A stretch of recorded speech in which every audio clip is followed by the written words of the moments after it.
On a cold April night in 1912, the largest ship in the world slid quietly beneath the waves of the North Atlantic.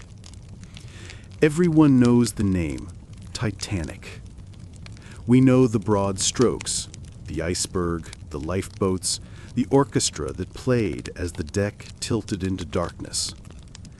But beneath those familiar headlines lie details, forgotten secrets that rarely make it into the movies or the history books. The small choices, the overlooked moments, the quiet stories of survival and loss that give the Titanic its haunting power more than a century later. Tonight, we'll travel slowly through those memories.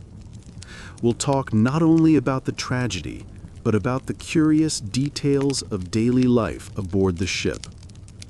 The routines of its passengers, the hidden corners of its decks, and the small decisions that sealed its fate. These are the stories that slip through the cracks of history, waiting patiently, like the ship itself, beneath the surface. Welcome to Boring History for Sleep, where we wander calmly through the past in long, quiet detail. If you'd like to join these journeys again, take a moment now to gently tap the like button and subscribe. That way, the next time you want to drift off with history's forgotten stories, they'll be waiting for you. Now, settle in, breathe slowly, and let's return to the Titanic. Not the myth, not the movie, but the forgotten secrets that still rest in the silence of the sea. Long before the Titanic ever struck an iceberg, it carried another weight, an invisible one. It was the burden of a single word, unsinkable. The story goes that newspapers and shipbuilders repeated the phrase until it became fact in the public mind. And here lies the first forgotten secret of the Titanic. The ship was never truly advertised as unsinkable in official terms. The White Star Line, the company that owned her, was more cautious. They called her practically unsinkable, a phrase meant to suggest safety without tempting fate. But in a world hungry for marvels, the nuance disappeared. By the time Titanic set sail from Southampton in April 1912, she was no longer practically anything. She was, in popular imagination, invincible. This was not simply optimism. It was a reflection of the age. The early 20th century was an era intoxicated with technology. The Eiffel Tower pierced the sky, airplanes were beginning to fly, and electricity was transforming homes. To many, Titanic was the crown jewel of this confidence, the largest moving object ever built by human hands, a floating city of steel. It stretched nearly 3 football fields in length, taller than many skyscrapers of its day, with engines that could carry more than 2,000 people across the Atlantic in luxury. To believe it could sink was to doubt the progress of civilization itself. Yet beneath this glittering promise, there were cracks, subtle but deadly. The very design that made Titanic seem invincible also made it vulnerable. Its system of watertight compartments, hailed as revolutionary, was imperfect. The bulkheads rose only a few decks high. Water could spill over them like a staircase. Its lifeboats, enough for only half the passengers, were dismissed as unnecessary because, after all, the ship was unsinkable. This is the cruel irony. The myth of safety reduced safety itself. Passengers felt this confidence. On board, letters written during the voyage spoke of the Titanic's size, its smoothness, its sense of permanence. Some described it as a hotel more than a ship. Few expressed fear. Even when the iceberg was struck, many hesitated to leave their cabins. Lifeboats hung in the davits half empty because people believed staying on board was safer than stepping into the cold Atlantic. The myth had worked too well.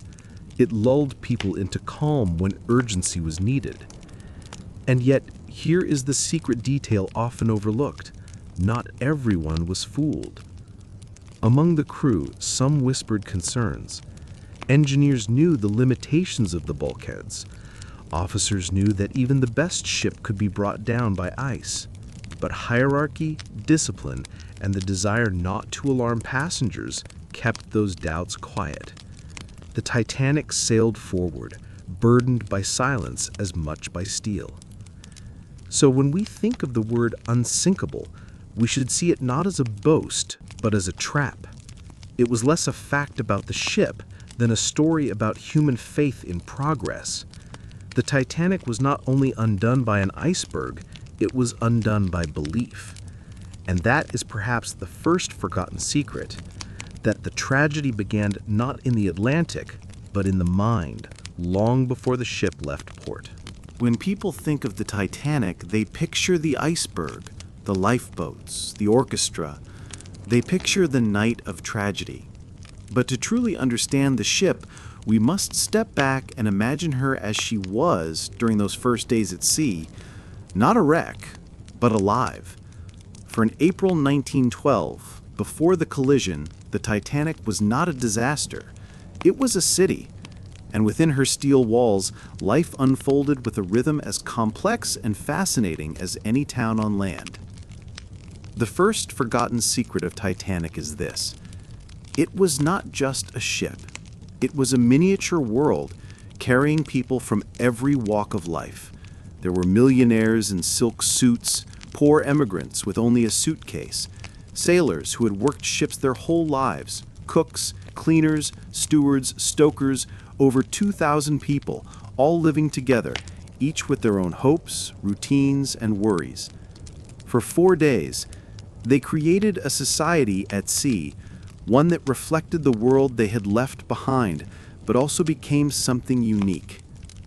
Let us walk through this floating city. Start at the very top, where the wealthiest passengers enjoyed the first-class accommodations. Their cabins were not cabins at all, but suites, some with private promenades, ornate fireplaces, and furnishings equal to the grandest hotels in London or New York. Imagine waking in a feather bed as the morning sun glimmered across the North Atlantic. A steward brought breakfast on a silver tray: eggs, toast, fruit, coffee. You stepped out onto the deck, strolling beneath polished railings, the sea stretching blue and calm in every direction. To these passengers, Titanic was not merely transport. It was luxury, a floating palace where each day was a display of refinement. Below them, in second class, life was humbler but still respectable. School teachers, clergymen, clerks, and families filled these cabins, simple but clean and well lit. They dined together in their own saloon, where meals were plain but hearty: roast meats, potatoes, puddings. For many, it was the best accommodation they had ever experienced at sea, a chance to travel across the Atlantic with dignity. Letters written home spoke of surprise at how comfortable the voyage was, how kind the stewards, and how grand the ship seemed even from their deck. And then, deep in the ship, was third class: the emigrants, the dreamers, the families bound for new lives in America. Here the cabins were crowded, often 4 to a room with bunks and shared washrooms.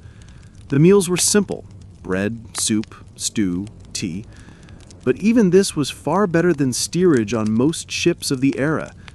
Titanic's third class had dining rooms, a rarity, and even a piano in the common room. For many, it was a revelation, a taste of comfort as they journeyed to an uncertain future. Children ran through the corridors, men gathered to play cards, women talked quietly about their hopes for jobs or farms across the ocean. In their letters, passengers described Titanic as like a hotel, compared to the misery of other ships. What made this world so captivating was not just the hierarchy of class, but the way they all lived together. First-class promenades gleamed with brass and mahogany, while deep below, stokers shoveled coal into furnaces that glowed red, driving the engines that made luxury possible. Above, passengers danced in elegant rooms, Below, men sweated in heat that reached over 100 degrees Fahrenheit, their faces blackened with soot. The Titanic was a machine of contrasts, glory above, labor below. Every fine dinner, every shining chandelier was powered by hands no passenger would ever see. There were also routines, the steady heartbeat of a city at sea. Each morning, stewards knocked on doors with gentle calls of, "Good morning, tea or coffee?" Bells rang for meal times. Children gathered on deck to play with hoops and balls, their laughter carried by the wind. Ladies strolled in hats and furs, wrapped in rugs against the chill. Men smoked cigars in lounges decorated with carved wood and paintings. The hum of conversation filled the air, mingling with the deep vibration of the engines.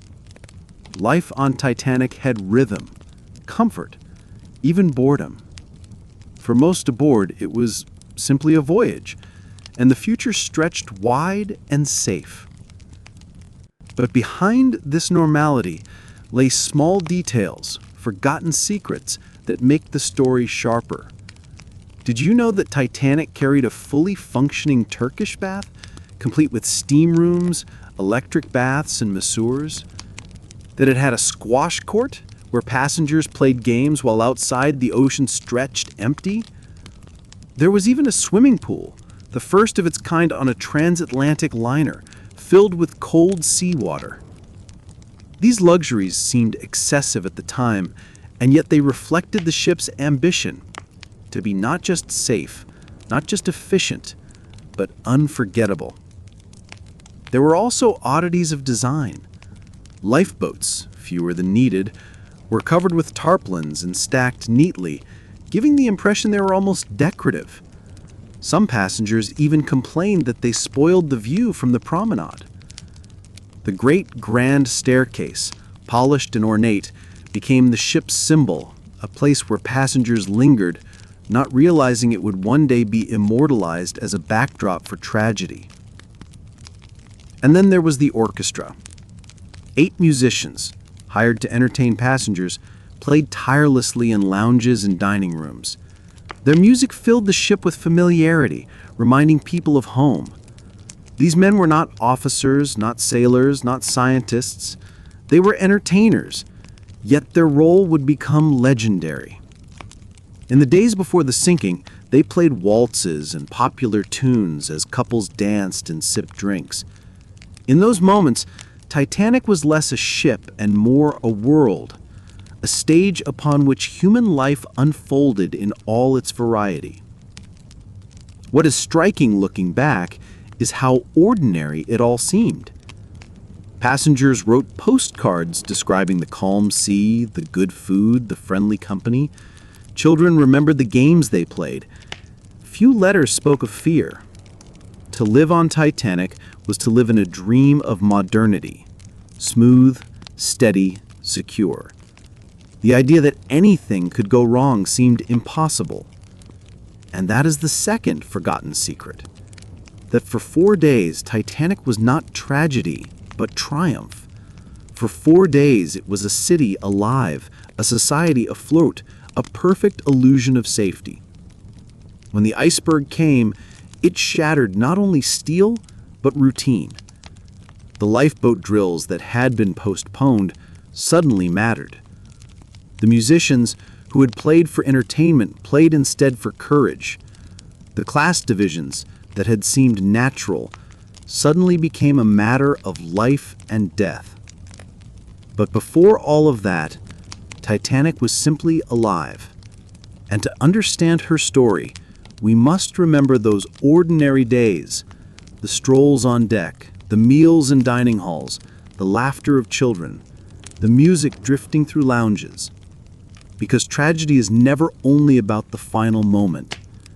It is about the life that was lived before, the small details that make the loss so heavy. The Titanic was more than a ship. It was a living city.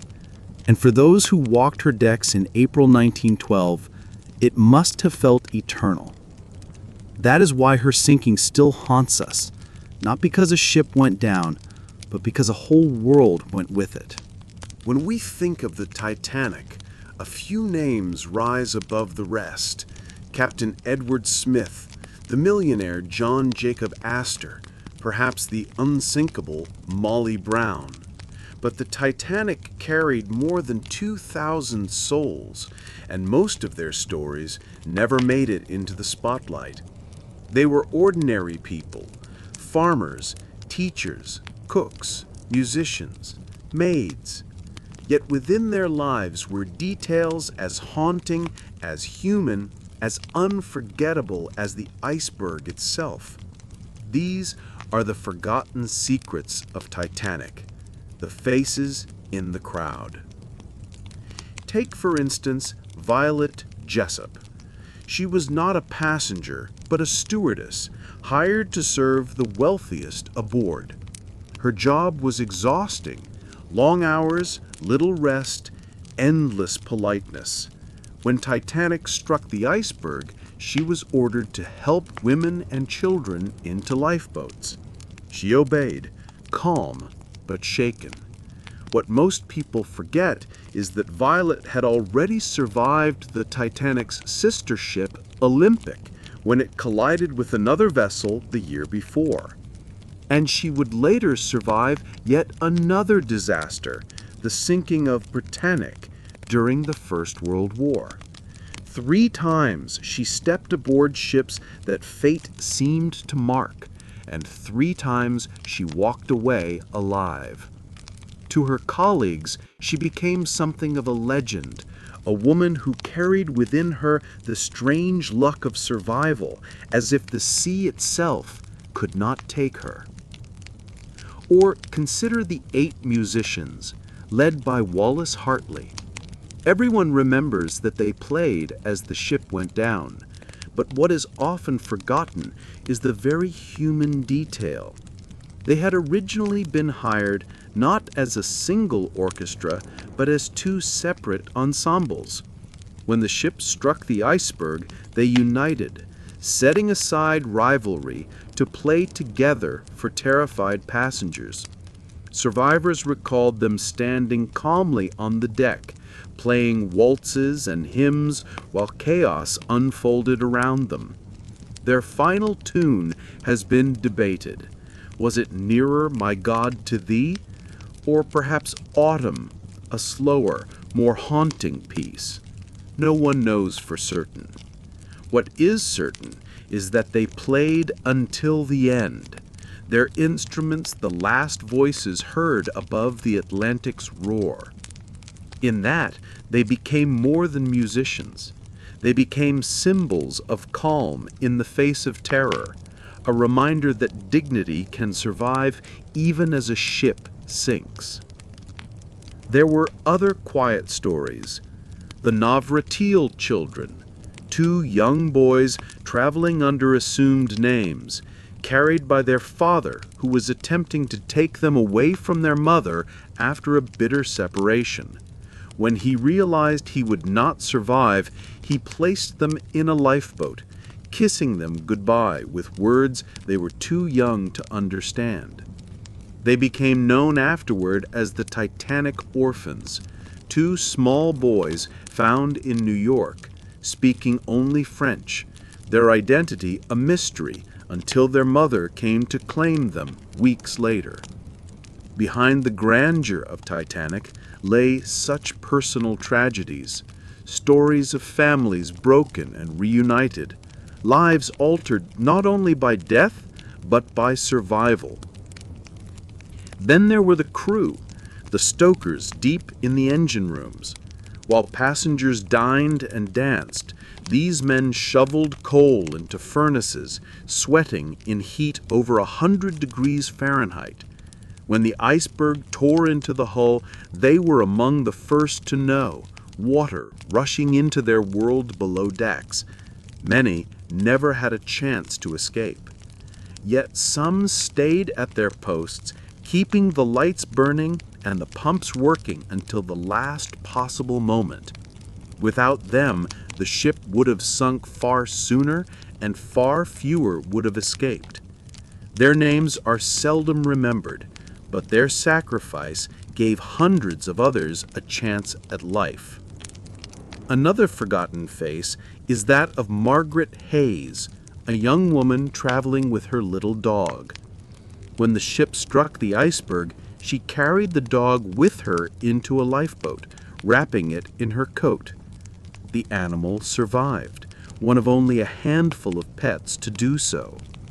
Strange as it may sound, for many survivors, the presence of animals, dogs, cats, even canaries, was a source of comfort in the lifeboats, a reminder of normalcy in the midst of nightmare. It is these small details, easily overlooked, that make the story feel alive. And then there were those who chose differently. Benjamin Guggenheim, a wealthy American, dressed himself in evening wear as the ship began to sink. He was last seen on deck, calmly smoking a cigar, telling those around him, "We are dressed in our best and prepared to go down like gentlemen." His words, whether bravado or resignation, have become part of Titanic's legend. But what is often forgotten is that beside him stood his valet, loyal to the end, a man whose name history barely records. Not all dignity was born of wealth. When we look at these forgotten faces, a pattern emerges. Titanic was not just a ship, it was a mirror of humanity. In its final hours, it revealed courage and cowardice, selfishness and sacrifice, hope and despair. But most of all, it revealed the lives of ordinary people caught in extraordinary circumstances. Their stories, scattered and half-remembered, are the true heartbeat of the Titanic. The great ships of history are remembered for their size, their luxury, their fate. But it is always the people, the stewardess who survived 3 sinkings, the musicians who played until the end, the children carried into lifeboats, the stokers who kept the lights burning, that turned tragedy into memory. And that is why more than a century later, the Titanic still haunts us. Not because of steel and rivets, not because of an iceberg, but because of the human stories it carried, now half lost, waiting to be remembered. When people tell the story of the Titanic, they focus on the iceberg, one single immovable wall of ice striking steel at midnight. But here lies one of the ship's greatest forgotten secrets. It was not only the iceberg that sank Titanic. It was a chain of tiny decisions, accidents, and oversights, so small they almost seemed trivial, that together turned a glancing blow into the deadliest maritime disaster of its age. Consider the binoculars. In the Crow's Nest that April night, 2 lookouts, Frederick Fleet and Reginald Lee, scanned the horizon for hazards. Their eyes strained in the darkness, relying only on the stars and the dim glow of the sea. Yet what they did not have was binoculars. Why? Because the key to the locker where they were stored had been left behind in Southampton. An officer who was reassigned at the last moment accidentally kept it in his pocket. The lookouts, left with only their eyes, saw the iceberg too late. Fleet himself later testified, "Had we had binoculars, we could have seen it sooner." One forgotten key, one missing tool, may have cost more lives than the iceberg itself. Then there is the matter of speed. Titanic was racing across the Atlantic at nearly full steam, eager to make a record. Not to break one officially, her schedule was too tight for that, but to impress, to show what she could do. Captain Edward Smith, nearing retirement, wanted a triumphant final voyage. Ice warnings had been received by wireless, but they were treated as routine, filed away, barely noticed by passengers enjoying their dinners. The ship pressed forward through a known ice field, not recklessly, but confidently. After all, she was unsinkable. That confidence, more than the ice itself, was fatal. And what of the wireless messages? Titanic carried a Marconi wireless set, one of the marvels of its age, capable of sending and receiving telegraphs across the ocean. On the evening of April 14th, the Californian, a nearby ship, sent warnings of heavy ice. But Titanic's wireless operators were busy transmitting personal messages for wealthy passengers, telegrams to friends and families, trivial details of business and society. Annoyed at the interruption, they told the Californian to shut up. Hours later, when Titanic struck ice, frantic calls for help went unanswered. The Californian lay just 20 miles away, close enough to save hundreds, but its wireless operator had gone to bed. Small choices, missed chances, silence where there should have been sound. Even the lifeboats tell a story of small misjudgments. Titanic carried just 20, though regulations required far fewer. It was a number considered generous at the time, but in reality, it could only carry about half the passengers. Worse, when the order came to launch, officers feared the boats would break if fully loaded. They sent them down half empty. Lifeboat number 7, the first launched, carried just 28 people, though it could hold 65. Survivors rowed away in half-filled boats, hearing cries behind them in the dark. Each boat was a symbol of hesitation, an error born not of malice, but of disbelief. Even as the ship tilted, many passengers refused to board, certain they would be called back once the danger passed. They trusted the Titanic more than they trusted the sea. And then there is the strangest accident of all, the coal fire. Few know that deep in Titanic's bunkers, a fire had been smoldering since before the ship left port. Fires in coal bunkers were not unusual, but this one burned hot, warping the steel bulkheads near the very spot where the iceberg would strike. Some modern researchers suggest that the fire weakened the hull, making it more vulnerable. Did the iceberg doom Titanic? Or did fire soften her armor before the collision? It is one of the mysteries that lingers still, a reminder that disasters are rarely simple. Each of these details, the missing binoculars, the unread warnings, the speed, the lifeboats, the fire, seems small in isolation. Together, they form a chain.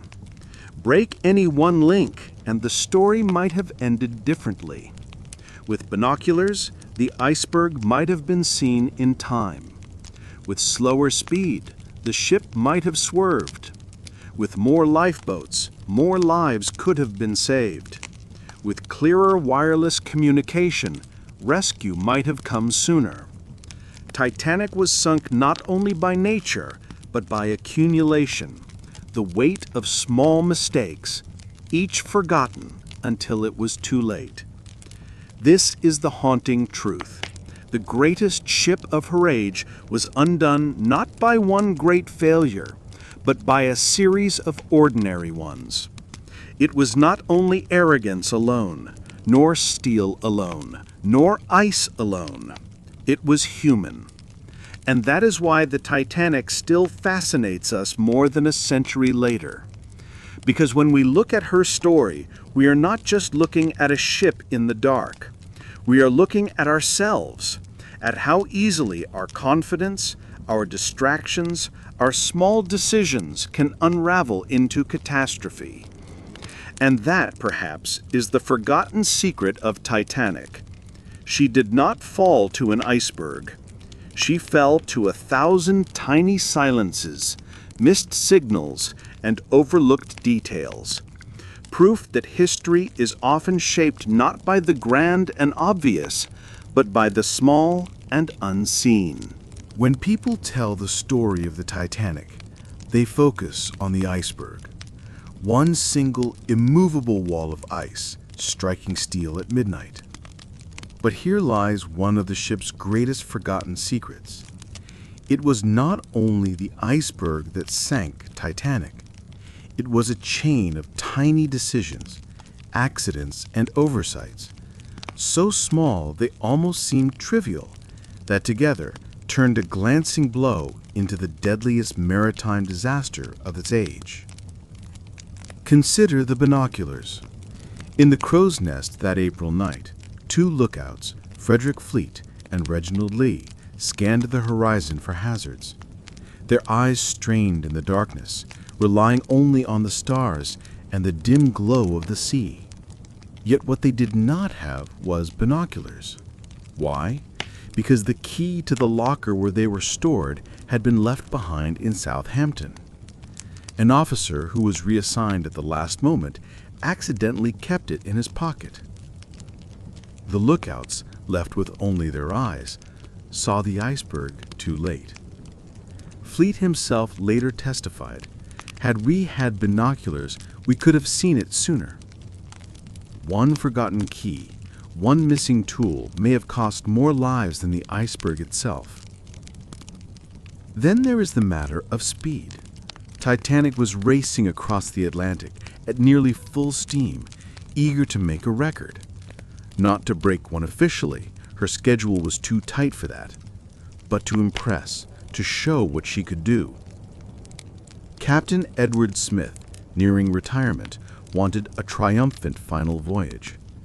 Ice warnings had been received by wireless, but they were treated as routine, filed away, barely noticed by passengers enjoying their dinners.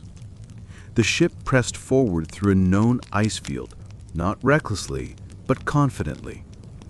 After all, she was unsinkable. That confidence, more than the ice itself, was fatal. And what of the wireless messages? Titanic carried a Marconi wireless set, one of the marvels of its age, capable of sending and receiving telegraphs across the ocean. On the evening of April 14th, the Californian, a nearby ship, sent warnings of heavy ice. But Titanic's wireless operators were busy transmitting personal messages for wealthy passengers, telegrams to friends and families, trivial details of business and society. Annoyed at the interruption, they told the Californian to shut up. Hours later, when Titanic struck ice, frantic calls for help went unanswered. The Californian lay just 20 miles away, close enough to save hundreds. But its wireless operator had gone to bed. Small choices, missed chances, silence where there should have been sound. Even the lifeboats tell a story of small misjudgments. Titanic carried just 20, though regulations required far fewer. It was a number considered generous at the time, but in reality, it could only carry about half the passengers. Worse, when the order came to launch, officers feared the boats would break if fully loaded. They sent them down half empty. Lifeboat number 7, the first launched, carried just 28 people, though it could hold 65. Survivors rowed away in half-filled boats, hearing cries behind them in the dark. Each boat was a symbol of hesitation, an error born not of malice, but of disbelief. Even as the ship tilted, many passengers refused to board, certain they would be called back once the danger passed. They trusted the Titanic more than they trusted the sea. And then there is the strangest accident of all, the coal fire. Few know that deep in Titanic's bunkers, A fire had been smoldering since before the ship left port. Fires in coal bunkers were not unusual, but this one burned hot, warping the steel bulkheads near the very spot where the iceberg would strike. Some modern researchers suggest that the fire weakened the hull, making it more vulnerable.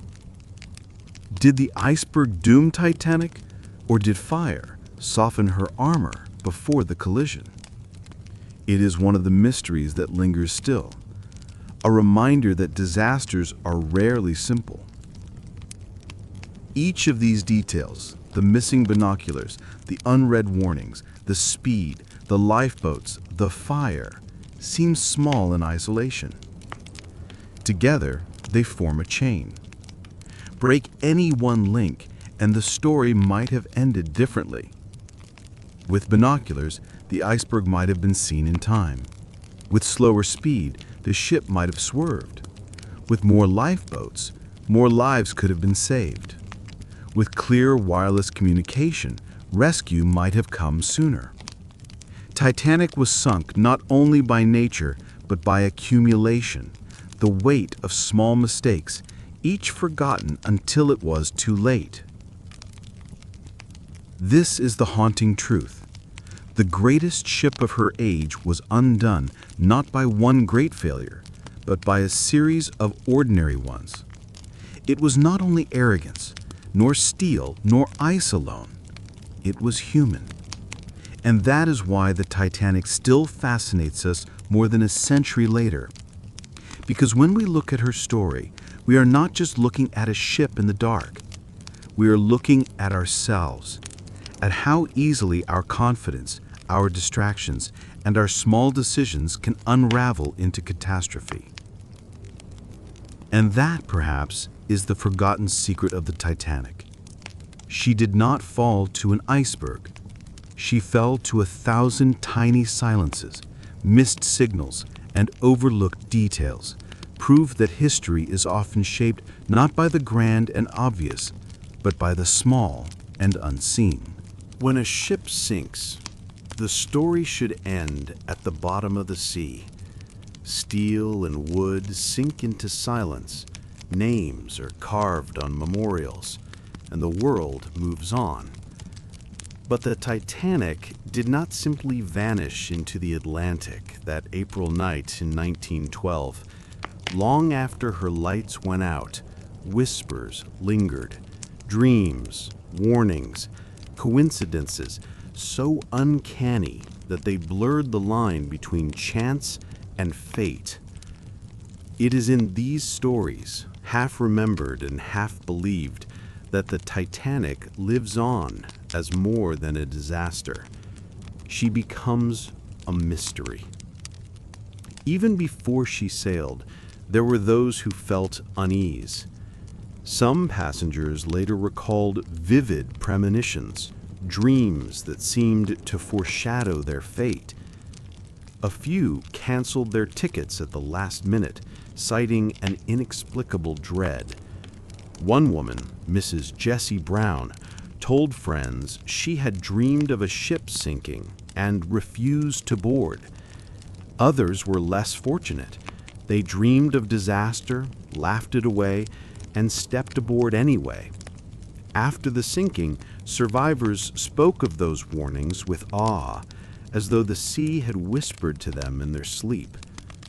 Perhaps the most famous prophecy, however, came not in a dream, but in print. In 1898, 14 years before Titanic sailed, the novelist Morgan Robertson published Futility, later reissued as The Wreck of the Titan. His fictional ship was almost identical, the largest ever built, deemed unsinkable, striking an iceberg in April and sinking with too few lifeboats.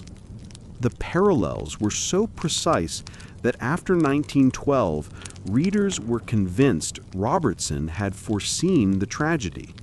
Skeptics call it coincidence, the natural result of an author imagining what technology of his age might create.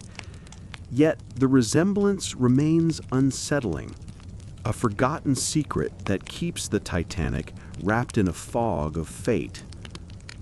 For those who survived, the strangeness only deepened. Many reported haunting dreams in the years that followed, visions of icy water, of cries in the night, of the ship itself rising from the depths. One steward claimed he heard phantom music, the echo of the band that had played until the end, drifting faintly on quiet evenings. Others swore they never set foot on a ship again, unable to shake the sense that the sea itself remembered them. For these men and women, Titanic was not only an event, it was a shadow that followed them for life. There were also strange coincidences among the passengers themselves. Consider the Astors. John Jacob Astor IV, one of the richest men in the world, and his young wife, Madeline. Astor perished, but his wife survived, carrying their unborn child. What is rarely mentioned is that Astor had once spoken of his fascination with disaster at sea. He had even built a scale model of a futuristic lifeboat as a hobby. That such a man would die in a lifeboat shortage seems like history's cruelest irony.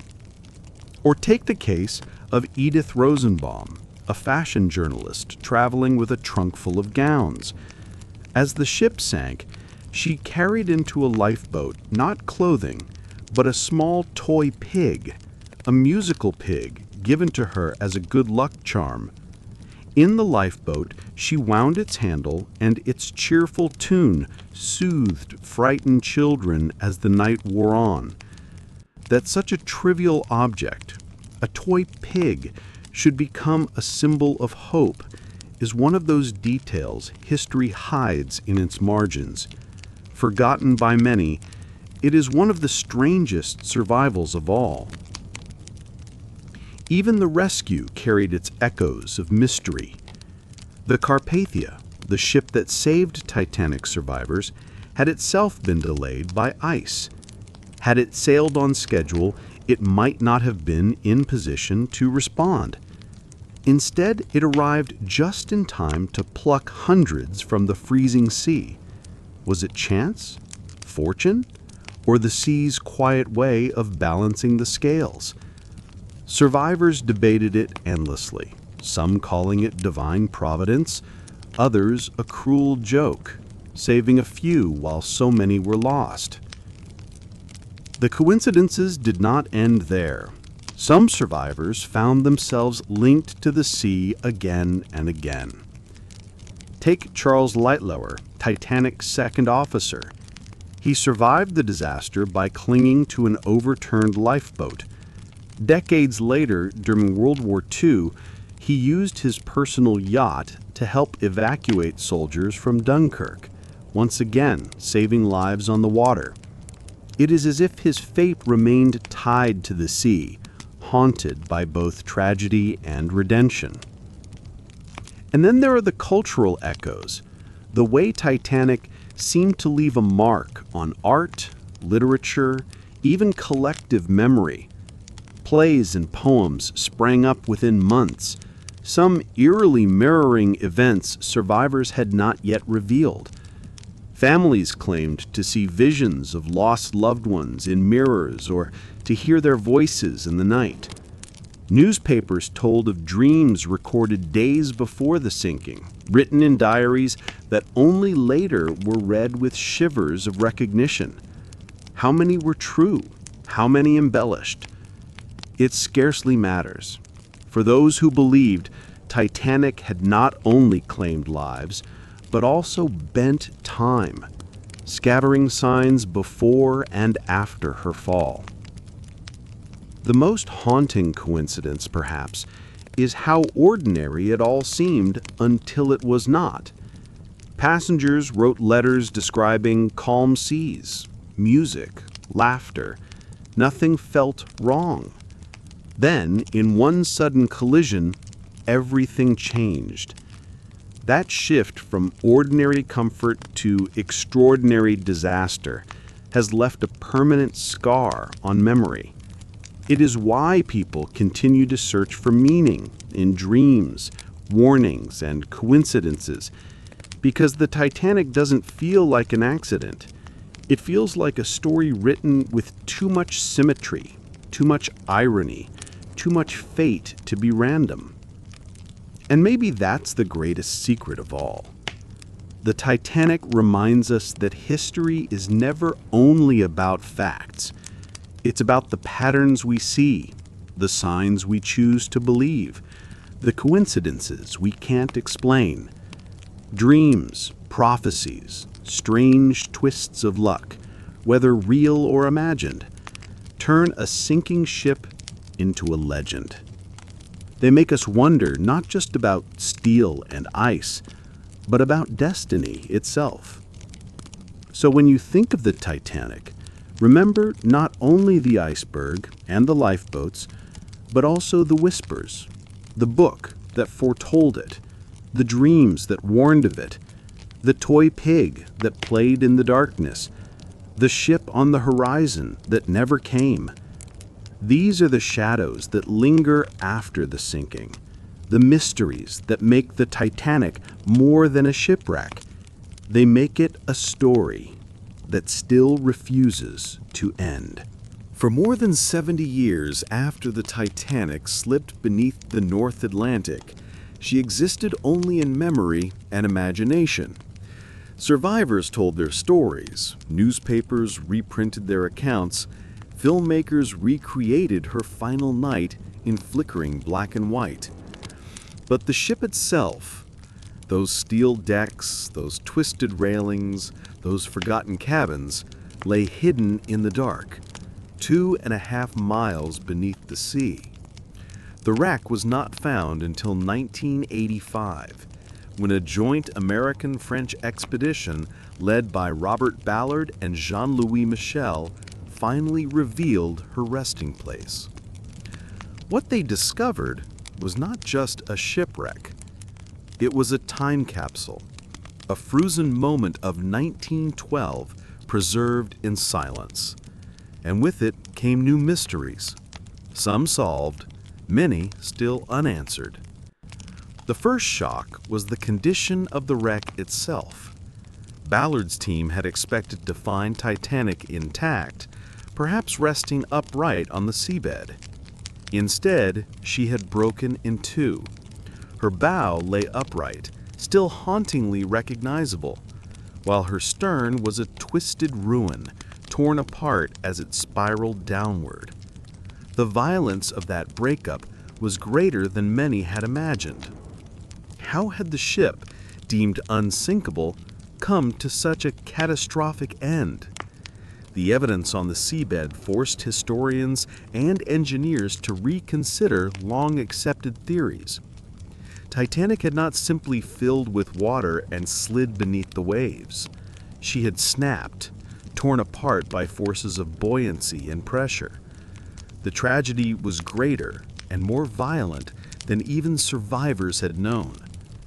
But then came the smaller, stranger discoveries. Strewn across the seabed were shoes, pairs of boots lying side by side, where bodies had once been.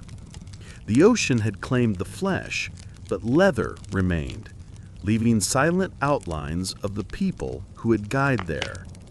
To look upon those shoes was to look upon absence itself, mute testimony to lives cut short. Ballard, deeply moved, chose never to remove artifacts from the wreck. He considered it a grave. Others disagreed, and in the years that followed, salvage operations recovered thousands of items: china, jewelry, coins, letters. Each object carried its own story, a whisper from the past. Among the most haunting mysteries were the unopened bottles of champagne, still corked after more than a century, resting silently in the dark. There were menus from the final night, listing elegant dinners of oysters and roast duck. Perfume vials were found, still carrying a faint scent when opened on the surface.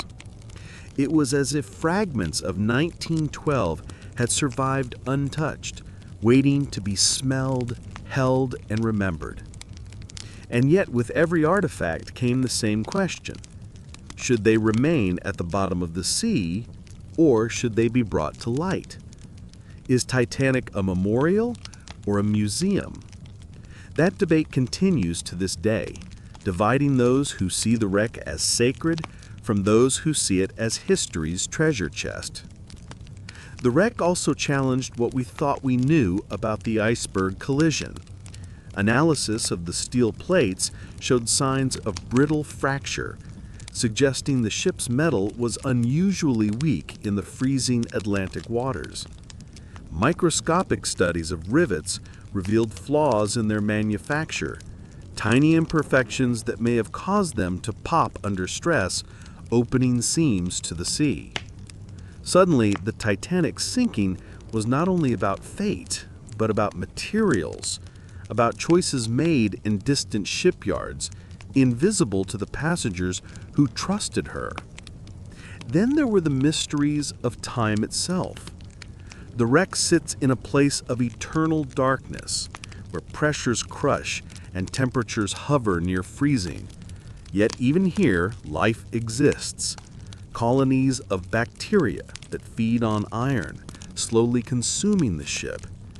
These rusticles, icicle-like formations hanging from the wreck, mean that Titanic is dissolving, returning to the sea, grain by grain. Some scientists predict that within decades, perhaps by the end of this century, nothing will remain but a stain on the seabed. The Titanic is dying a second death, not of ice, but of time. This raises a haunting question. What happens when one of history's greatest memorials disappears? Do we let it fade, or do we preserve it artificially, freezing memory once more? And then there is the mystery of the missing pieces. The stern is shattered beyond recognition, but the bow is eerily intact. Windows still in place, railings still standing. Why did one half endure while the other disintegrated? Was it the angle of descent, the air trapped inside, or some other factor? Engineers debate, but the sea keeps its secrets. Even more curious, some large sections of the hull appear to have vanished entirely, as if swallowed by the mud. Are they buried beneath the seabed, or were they scattered further away than we realize? Mapping the wreck remains an ongoing task, and with each new expedition, surprises emerge. For the public, perhaps the most tantalizing secret revealed by the wreck was the human connection. The objects recovered were not anonymous. They had owners, names, lives. A pair of spectacles belonged to a schoolteacher. A gold watch stopped at the hour of the sinking. A locket carried a faded photograph. To hold such things is to feel time collapse, to realize that the Titanic is not only history, but memory, raw and immediate. Survivors may be gone, but their presence lingers in every artifact, every photograph, every shoe resting quietly in the dark. And yet with discovery came myth. Conspiracy theorists claimed the wreck proved long-held suspicions, that Titanic was not Titanic at all, but her sister ship Olympic, switched in an elaborate insurance fraud. Others insisted the break in the hull showed evidence of explosions, not ice. None of these theories have been proven, but their persistence reveals something deeper. The Titanic has become more than a ship. She is a canvas onto which we project our fears, doubts, and fascinations. The wreck does not only answer questions, it asks them. Perhaps the greatest mystery is not what was found, but what was not. Entire sections of the ship remain unexplored, their corridors and cabins still sealed. What lies behind those doors? Documents, diaries, A final record of decisions made that night? We do not know, and perhaps we never will. The pressure is too great, the risks too high. Some secrets may remain forever in the dark. The discovery of the wreck did not end the Titanic story. It began a new chapter. For now we know where she lies, but we also know she is vanishing. Every year, expeditions return with new images. The grand staircase collapsing, the hull crumbling, the rusticles spreading. The Titanic is dying a second death, not of ice, but of time. What remains is memory and mystery. And maybe that is fitting, for the Titanic has always been more than steel. She has been myth, warning, story. Even as her wreck dissolves into the sea, her legend grows, whispered in dreams, retold in films, remembered in the smallest artifacts brought to light. The Titanic is no longer just a shipwreck. She is a ghost beneath the waves, a reminder that history is never fully gone. It lingers, like the echo of music across dark water, waiting to be heard. When the Titanic went down, she took more than 1,500 lives. But she also took objects, documents, and mysteries that have never resurfaced. In many ways, the ship became a vault, locking away stories that the world will never fully know. These are the forgotten secrets that vanished into the Atlantic and remain unanswered even now. One of the strangest mysteries is the ship's missing logbook. Every ocean liner carried a daily record, courses, weather, notes of events. But when Titanic slipped beneath the sea, her log went with her. To this day, historians can only reconstruct her final hours from survivors' memories, scattered wireless messages, and fragments of testimony. The official record, the captain's words, the last entries, gone. It means the world's most famous shipwreck remains partly a blank page. We know she struck the iceberg, but what decisions were debated on the bridge? What orders were given in those final minutes? Those answers lie forever at the bottom of the sea. Then there are the lost letters. Titanic carried more than 3,000 mailbags, each stuffed with letters bound for America. They included love notes, business contracts, bills, promises, confessions, an entire snapshot of 1912 frozen in ink. Every one of them vanished.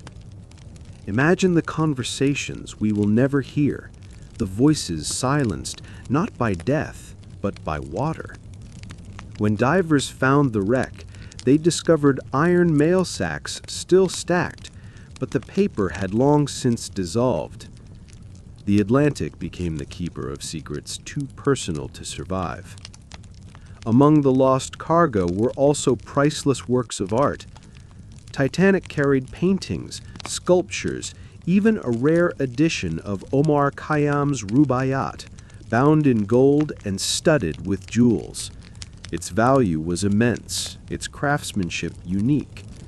It sank unopened, perhaps sitting now in the mud, its pages unread for over a century.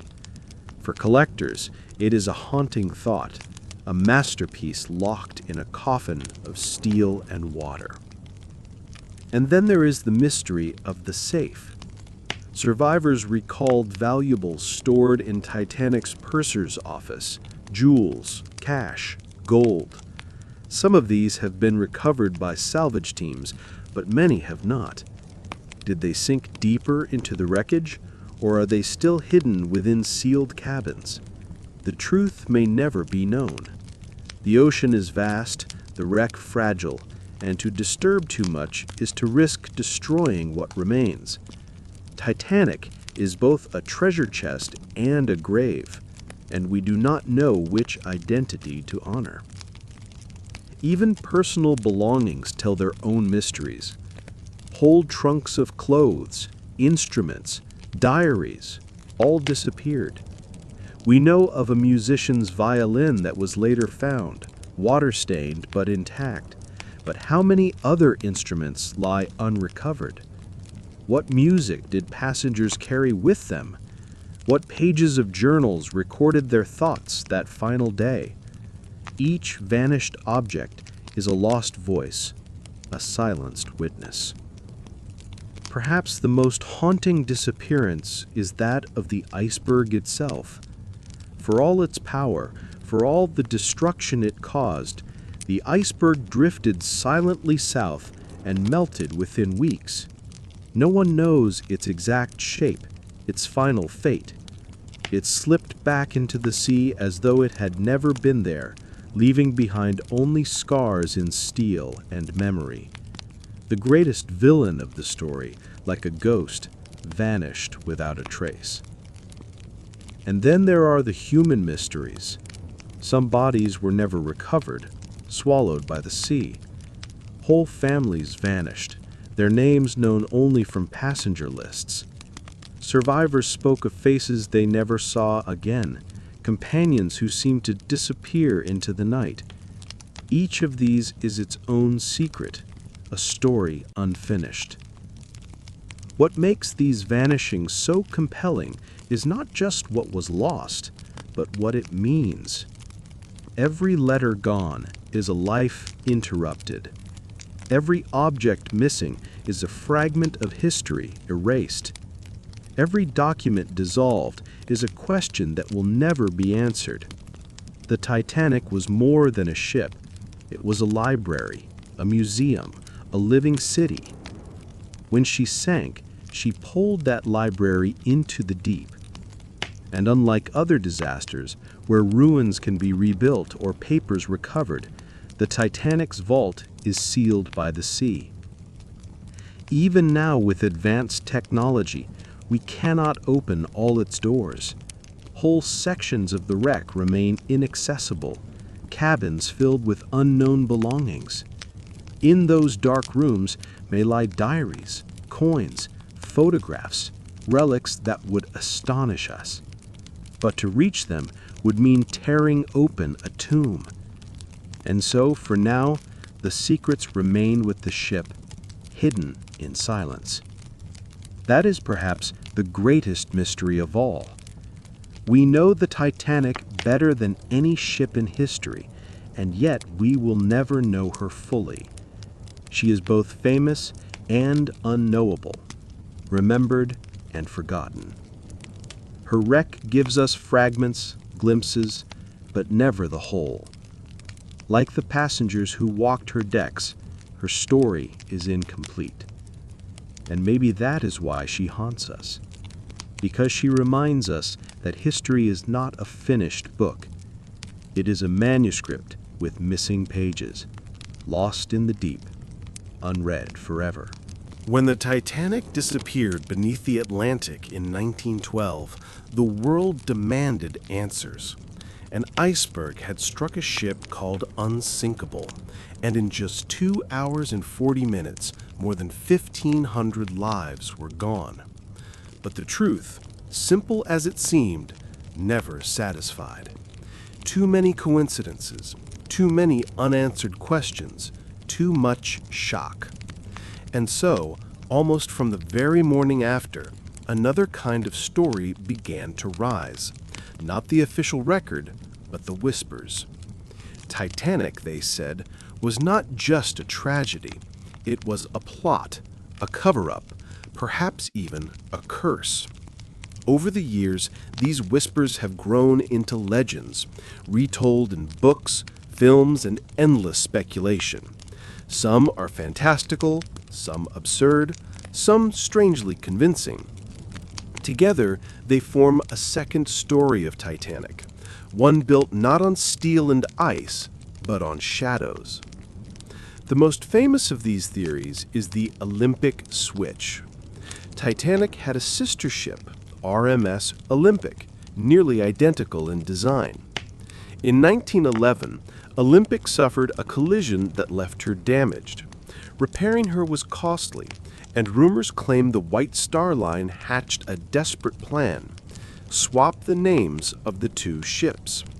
Titanic, brand new and unblemished, would be renamed Olympic, while the damaged Olympic would be disguised as Titanic. Then, according to the theory, the ship was deliberately sunk in a staged accident to collect insurance. Supporters of this tale point to odd details: windows and old photographs that don't match, small variations in design between the ships. They argue that only an intentional deception explains such a catastrophic loss. Critics dismiss it as nonsense. Titanic was too new, too expensive, and the insurance payout would never cover her full value. Yet the story persists because it makes the disaster feel less like chance and more like design. Another theory suggests that Titanic did not sink because of an iceberg at all, but because of an explosion deep inside. Some divers claim the wreck shows signs of internal damage, as if a boiler had blown apart. Others argue that coal fires, smoldering in the ship's bunkers even before she sailed, weakened her hull and bulkheads, making her vulnerable to the iceberg's strike. Still others whisper that an intentional fire was set, a spark in the darkness meant to disguise a larger plot. While historians point out that coal fires were common on steamships, the timing of Titanic's blaze, burning exactly where the iceberg struck, feels uncanny, feeding the idea that her fate was sealed not by ice alone. And then there is the tale of the curse. Titanic carried among her cargo what newspapers later claimed was the mummy of an Egyptian priestess. This so-called unlucky mummy had already gained a reputation in London for bringing misfortune wherever it went. Some swore it had been placed aboard Titanic, and that its curse had dragged the ship down.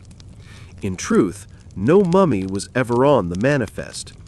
The story was invented by a journalist, but once unleashed, it spread too quickly to stop.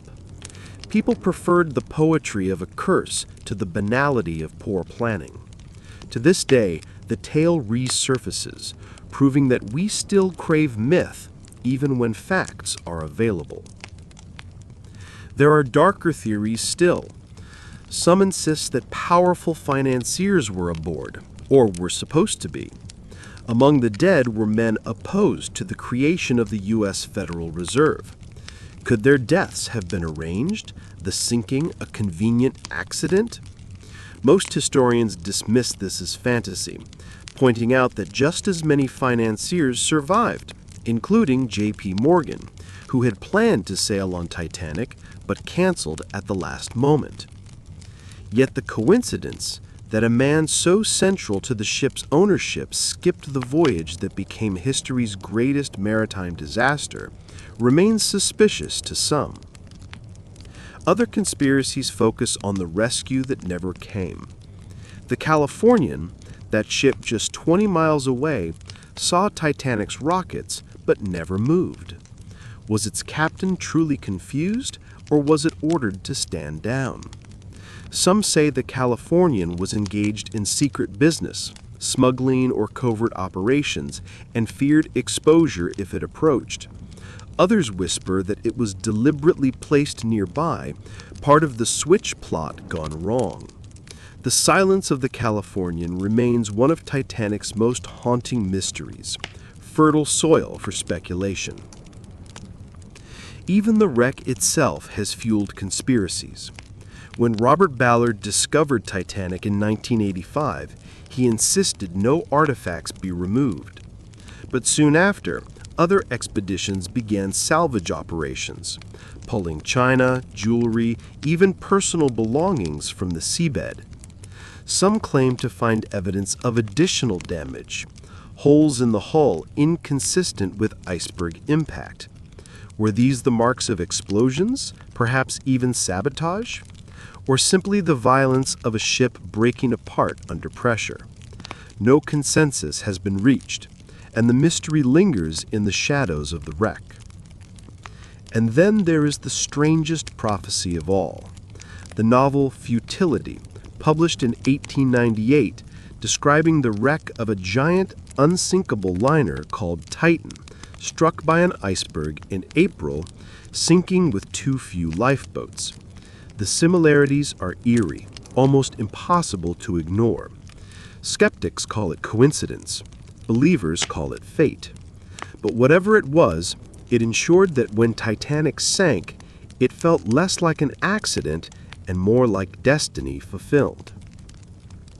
Why do these conspiracies endure? Partly because the Titanic is more than a shipwreck. It is the story of human pride, of technology and tragedy, of wealth and poverty, of life and death. Such stories demand meaning. Ice and steel alone cannot satisfy. So we invent patterns, conspiracies, curses, ways to explain the unexplainable. In doing so, we keep Titanic alive, not as wreckage, but as riddle. Perhaps the truth is simpler. Perhaps it is harder. The Titanic sank because of human error, poor preparation, and the merciless indifference of nature. But to accept that is to accept our own fragility. And so, even more than 100 years later, we still reach for other answers. The conspiracies refuse to sink, just as the legend of Titanic refuses to fade. In the end, it may not matter which theories are true. What matters is what they reveal, that we, too, are part of Titanic's story. We are the ones who search for hidden plots, who weave curses and conspiracies into steel and ice. We are the ones who cannot let her rest. Most disasters fade. A century passes, and even the most shocking events soften into dates on a timeline, remembered only by specialists or descendants. But the Titanic is different. More than 100 years after she slid into the Atlantic, the ship remains alive in our imaginations. Rebuilt in films, retold in books, reimagined in art. Why? What is it about this one ship, one night, one iceberg that refuses to sink into silence?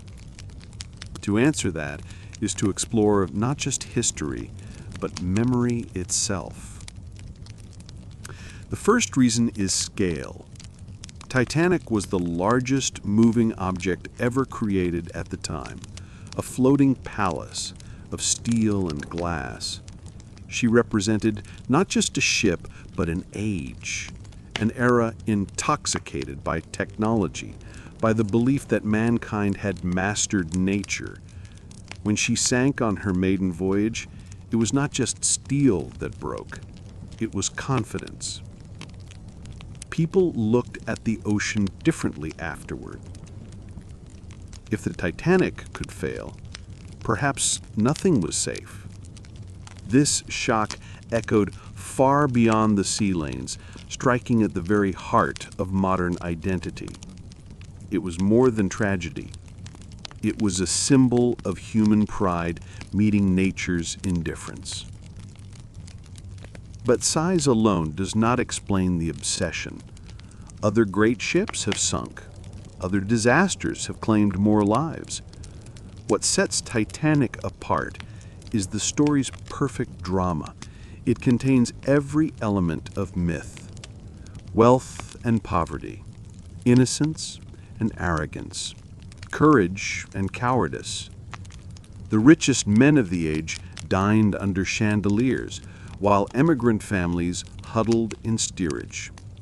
Musicians played waltzes as the decks tilted. Lifeboats lowered, half empty, while hundreds cried in the dark. Each detail reads like literature, too symbolic to be real. And yet, it was real. That blend of history and story is irresistible. It makes Titanic not only a fact, but a fable. There is also the power of the survivors' voices. From the moment the Carpathia steamed into New York, with lifeboats of shivering men, women, and children, the world hung on their words. Newspapers printed their stories, each more dramatic than the last. The captain standing firm, the band playing until the end, mothers separated from husbands, strangers offering hands in the dark. These testimonies were not dry reports. They were human dramas, shaping the collective memory from the very start. They gave the Titanic a voice, and that voice has never been silenced. Then came the wreck itself. For decades, Titanic was only a memory, her exact location unknown. When Robert Ballard found her in 1985, it reignited fascination. The photographs of her bow rising from the seabed, railings intact, anchor chains coiled as if waiting, shocked the world. Here was proof that the legend was real, a ghost preserved beneath 2 miles of water. And with it came a new layer of mystery. The artifacts pulled from the deep, shoes still side by side where bodies once lay, perfume bottles that still carried a faint scent. The wreck blurred time, collapsing 1912 into the present. To look at those images was to feel history reaching out of the dark. But beyond objects and survivors, Titanic endures because she asks questions bigger than herself. Why do we trust technology more than nature? Why do we build safety systems we do not fully use? Why do small mistakes, ignored warnings, or simple arrogance cascade into disaster? These are not questions of 1912. They are questions of every age. Each time we fly a plane, launch a rocket, or step aboard a cruise ship, Titanic whispers in the back of our minds, "Are you sure you are safe?" She is a warning, disguised as a memory. And then there is the element of mystery. So much about Titanic remains unknown. Her missing logbook, the unrecovered cargo, the unanswered flares seen by distant ships. Even now, expeditions cannot explore every corridor. Entire cabins remain sealed, perhaps forever, by pressure and darkness. We know a great deal, and yet not enough. This incompleteness makes the story feel alive. Unlike finished tragedies, Titanic remains open-ended, her last secrets still locked beneath the waves. Finally, Titanic endures because she is not only about death, but about humanity. For every act of fear, there was an act of courage. For every story of arrogance, there is a story of dignity. A band that played until the end, a stewardess who led passengers into lifeboats, fathers who kissed their children goodbye, strangers who shared lifeboats and lived together in silence until rescue came. These details are not forgotten because they are what we long to believe about ourselves, that in the face of chaos, we can still be brave, still be kind. Today, Titanic is a mirror. To Americans, she reflects the fragility of progress. To Europeans, she reflects the end of an age of empires and luxury. To the world, she reflects the eternal tension between human ambition and nature's power. Every time her story is retold, we are not only remembering a ship, we are remembering ourselves. And that may be her final, greatest secret. Titanic never truly sank. Yes, her steel lies in pieces on the seabed, rusting away into the dark, But in memory, she sails forever, an endless voyage across history, carrying our fascination, our fears, our questions. She is the ship that refuses to die. And so, as we close this long journey through the story of Titanic, we are left with more than a shipwreck. We are left with a reminder of human ambition, of fragile pride, of small mistakes that became great disasters. We're left with faces in the crowd, the musicians who played as the decks tilted, the engineers who kept the lights burning, the mothers who kissed their children goodbye. We are left with objects, a watch that stopped at 2:20 a.m., a perfume bottle still carrying its faint scent, a pair of shoes lying side by side on the seabed. Each of these is not just evidence, they're whispers, fragments of a world that ended in the cold Atlantic night. Titanic has become more than steel and rivets, more than statistics of loss. She has become a story, retold across generations, never fading, never quiet. A century later, we still lean closer when we hear her name, because deep down, Titanic is not only about the past. She is about us, about the choices we make, the warnings we ignore, the belief that progress can shield us from nature's power. And yet, in remembering her, we also remember something tender, that even in tragedy, there was music. Even in darkness, there was courage. Even in loss, there was love. Those details are why Titanic still sails in memory, long after her hull has begun to dissolve into rusticles and mud.